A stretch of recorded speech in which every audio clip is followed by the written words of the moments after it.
Hey everyone! Yay! We made it. Bangladesh is free of the Tyrant and she's fled in a helicopter. Some of you might have seen as the Long March approached her residence, and we have won. Bangladesh is free from this person who's been very unjust, very cruel, and is responsible for a lot of the deaths that happened in the last 2 weeks. I've heard numbers as high as 2,000, but 1,000 plus is what I've been hearing most. And in the last 24 hours, about 100 or so. So that's what really triggered me to go out and,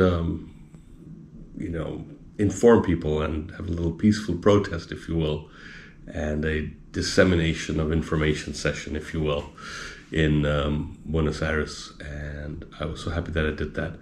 I was actually discouraged in the beginning because, I talked to a close friend about it and he didn't care. And he was like, nobody cares about this stuff. Why don't you share it with your friends? He was like, my friends don't care about this stuff. Well, that's exactly why you need to share it, because you don't know if they care about it or not until you talk to them. I reached out to about 40 strangers and I got about 30 signatures, and basically supporting the exit of the current regime and justice for the students, etc. So when they hear the truth, when they know what's happening, we're all human beings, and it shouldn't matter where you're from, what your skin color is, what religion you are. We all support each other in unity. So I'm glad I went out there and was able to do a little bit. And the other thing to think about is I saw amazing rallies in New York, and I think it was New York and Melbourne and other places in the world, and I was just out there with 3 people, but we managed to reach about 40 people. It wasn't anything like the big rallies in other places, but I was able to highlight something from Argentina, and I'm sure it reached a bunch of people and it was disseminated. And so that's the power of the collective. So if everybody thinks that I won't be able to by myself make a little bit of a difference, then everybody will do that, and then there won't be any action.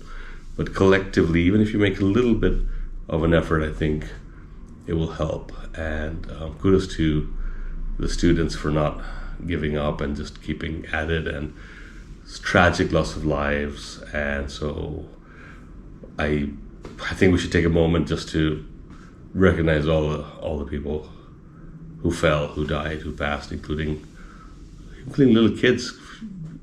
Shot. And investigations need to happen, etc. as well. Justice needs to be served.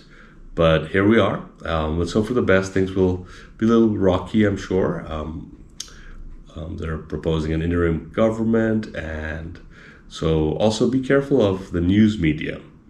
Today, in my Spanish class, my teacher showed us an article that she just found it basically on the internet, and it says Bangladesh has had a coup. The army's taken over. I'm like, no, that's not true at all. The head of the military did announce what was going to happen, the proposal of an interim government, etc., but he did not take over. And so that was the headline. And then when she read it, it was like, oh yeah, there it is. They're going to try to form an interim government. So this newspaper, online newspaper, was contradicting itself. That's what they do to sensationalize things. So read carefully and look at different sources. And it's very hard to trust the media these days. So be mindful of what you read and what information you get. So there's also some other misinformation being spread.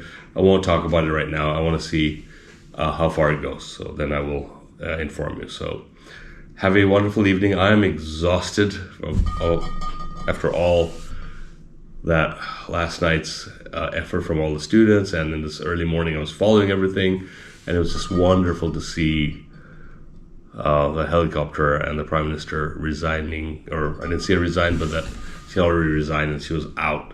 And it was wonderful to see just the throngs of students. Shout out to my friends and my cousins out there who really showed up and kept me informed. So you know who you are.